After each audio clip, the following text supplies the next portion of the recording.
I'm Jason, and today we're heading to Jurassic World Rebirth, a pulse pounding, teeth and claws spectacle that dives back into prehistoric chaos. Directed by Gareth Edwards, it stars Scarlett Johansson, Mahershala Ali, Jonathan Bailey, Rupert Friend, Manuel Garcia Rulfo, and Ed Skrein. Now, quick housekeeping before we unleash the dinos. I'm aware the thumbnail's off. That was a mix up between myself and my designer. So ignore it and buckle in because the real adventure is on screen. This latest installment throws us into a desperate race to collect vital dinosaur DNA on a mysterious island. With trophy-hungry beasts, high-stakes survival, and moments that echo classic Spielbergian suspense, Rebirth promises to roar louder than ever. Let's find out if it truly resurrects the franchise or leaves us extinct. Jurassic World Rebirth opened in theaters on July 2nd, 2025 with a budget of $180 million. As of July 17th, 2025, it has earned $259.3 million domestically and $300.2 million internationally, making a worldwide total of $559.5 million worldwide. Its opening weekend saw it earn $92 million, finishing number one in the box office, ahead of the likes of 28 Years Later, Elio, 2025's How to Train Your Dragon, and F1 the movie, numbers 5 through 2, respectively. The week of July 11th through the 17th, which as of recording this video is its most recent week of it being in theaters, saw it earn $60.6 million, finishing number 2 in the box office. 17 years ago, in 2008, 6 years before the Jurassic World incident, a secret engine laboratory is set up on the island of Ile Saint Hubert in the Atlantic Ocean to create transgenetic mutated dinosaurs. One of these creations, a deformed six-limbed tyrannosaur dubbed Distortus Rex, escapes containment and wreaks havoc, forcing the facility personnel to abandon the island. 5 years after the Biosyn incident that caused the transgenic locust outbreak, the Earth's current environment is becoming inhospitable to sustain the dinosaurs and others of the de-extinct prehistoric animal population. The surviving creatures now only reside in remote locales around the world that are reminiscent of the environments where they once flourished during the Mesozoic era. Zora Bennett, a former ex-military covert operative, is recruited by Martin Krebs of Parker Genetics, a pharmaceutical company, to collaborate with paleontologist Dr. Henry Loomis and team leader Duncan Kincaid on a top-secret mission to Ile St. Hubert to retrieve biomaterial samples from the largest remaining prehistoric specimens, which hold the key to development of a medical drug capable of helping humanity. Zora is introduced to her team, the driver of Zora's team, Leclerc, mercenary Nina, and the chief of security on the Essex, Bobby Atwater. The first creature they extract samples from is a mosasaurus that circles the island. On the way, the team rescues a shipwrecked family consisting of Ruben Delgado, his daughters Teresa and Isabel, and Teresa's boyfriend Xavier. A pack of Spinosaurus hunt alongside the mosasaur, forcing the team aground, killing Bobby and Nina. During the Spinosaurus attack, the Delgados fall overboard and are separated from Zora's team after Martin prevents Teresa from calling for help. On the island, Zora's team successfully extracts the second sample from the Titanosaur. They infiltrate a Quetzalcoatlus nest and manage to retrieve the third and final sample from an egg, but the adult attacks the group and devours Leclerc. With the samples collected, Zora's team heads for the abandoned facility, where they plan to be extracted by a helicopter arranged by her.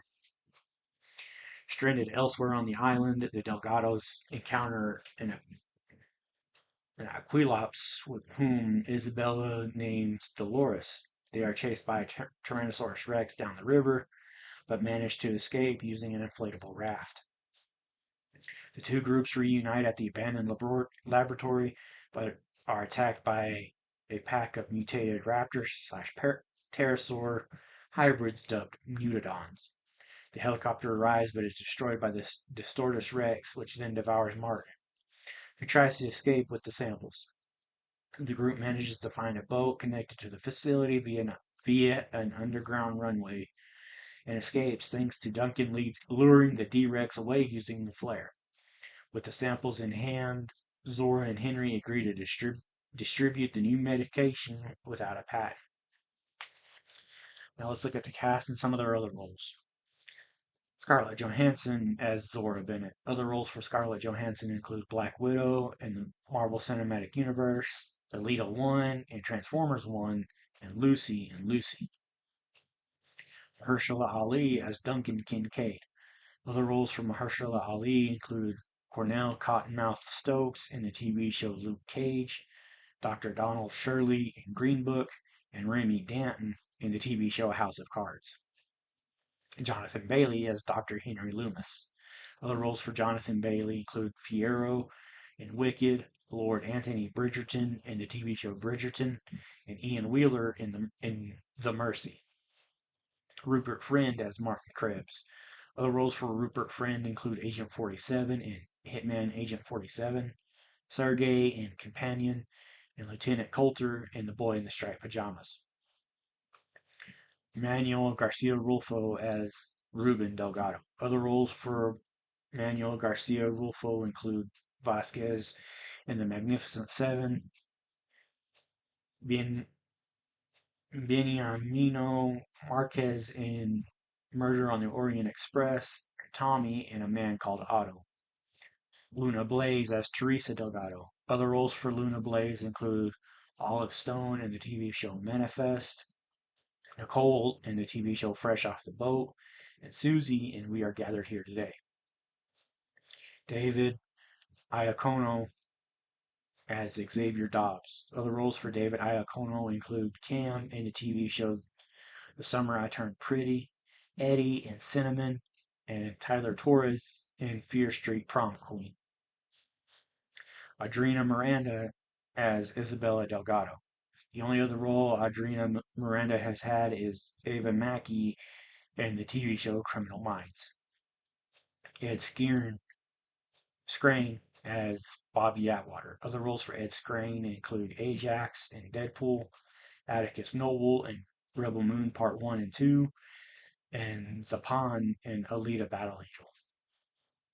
Bashir Sylvain as Leclerc. Other roles for Bashir Sylvain include Dominique in Mountains, Joe Miller in A Stone Cold Christmas, and Jason in Know Thy Enemy. Philippine Velge as Nina. Other roles for Philippine Velge include Kate in Summer of '85, Alexandra in the TV miniseries Station 11, and Margot in the TV show The Serpent Queen. You know, the introduction to this movie is absolutely brutal, and then the way they show the logo for the film is awesome, I feel like. I really enjoy the chemistry among our main cast, Scarlett Johansson, Mahershala Ali, Jonathan Bailey, and Rupert Friend, especially the cast between Johnson and Ali and Johnson and Bailey. You know, when it first started, I wasn't sure how I felt about it being basically two movies in one, following a family of three and the eldest daughter's boyfriend, and then our core four of Zora, Duncan, Loomis, and Krebs. But as the movie progressed, it actually worked really well and tied the eight characters together really nicely, I thought. That very first death we see when we first see the D-Rex was very well shot, and the rest of the deaths worked really well with the PG-13 rating. The D-Rex's design grew on me as the movie went on, as with the Mutadons. Seeing Loomis lose his mind over the Titanosaurs was awesome. I do wish the line about Loomis studying under Alan Grant wasn't such a throwaway line. I love that one line ties one of the characters back to the to one of the original characters in this franchise. Once Krebs intentionally lets Teresa fall into the water with the mosasaur and spinosaurs. I was hoping he'd die, and his death was one of the best in the film, and I'd say it's probably top five in the franchise. The chemistry between Manuel Garcia Rulfo, Luna Blaze, David Iacono, and Adriana Miranda was great too. You really felt like they were actually family. That T-Rex chase scene is one of the most stressful scenes in the film. It's so well shot and well acted by the four of them. The eight of our actors really had great chemistry as a whole, and Rupert Friend and Luna Blaze had a fun scene together shortly before Krebs' death, and it was fun watching it unravel. I love the bait and switch of Duncan's supposed death. He lures the D-Rex away from the other six, sorry, I can't count, after Krebs' death, only for the flare to die out, leaving viewers to think he died. Then, as the others were leaving, we see a flare shoot out, and we see Duncan is fine, after Zora went through a gamut of emotions. Overall, I think this is a fun entry into a fun franchise with a likable cast and a despicable villain. And the dinosaurs were great too, even the D-Rex and Mutadons. Cinematography is gorgeous, which is to be expected from a uh, Gareth Edwards film. Sorry, I blanked on his name. The dinosaur designs were awesome, and just the locations they shot at were gorgeous as well. Now let's look at some fun facts and trivia about this movie. Gareth Edwards dropped everything to direct the film, stating before production, I was about to take a break and I started writing my next idea for a film, and this is the only movie that would make me drop everything like a stone and dive right in. I love Jurassic Park, so this opportunity is like a dream to me. And to work with Frank Marshall, Universal, and David Koepp, who's writing the script, I think they're all legends. So I'm just very excited. Glenn Powell turned down a role as he felt he couldn't add anything to the film, but went on to praise the script and expresses his love for the franchise. Scarlett Johansson is a huge fan of the franchise ever since she was a child. She spent the last 10 years before this film was announced trying to join the franchise, saying she would have been fine in appearing in one, only to die in the first 5 minutes of it if it meant she got to be a part of it. Jennifer Lawrence and Amanda Seyfried turned down the role of Zora Bennett. The first Jurassic World to not be released the same year as the Hotel Transylvania movie, at least as of yet. Jonathan Bailey not only stars as Dr. Henry Loomis, but also contributes musically to the film. He plays clarinet in several orchestral tracks on the score and performs the solo heard during the scene where his character touches the dinosaur for the first time. And that's it for my thoughts on Jurassic World Rebirth, a film that roars into new territory while still honoring the legacy that started it all. With fresh faces, high stakes action, and a few prehistoric surprises, this one proves the franchise still has teeth. I'll also be going back to review the rest of the Jurassic Park and Jurassic World films soon, so if you're a fan of the series, stay tuned. Thanks for watching Movies on the Brain. I'm Jason, and I'll see you next time where every era has a story.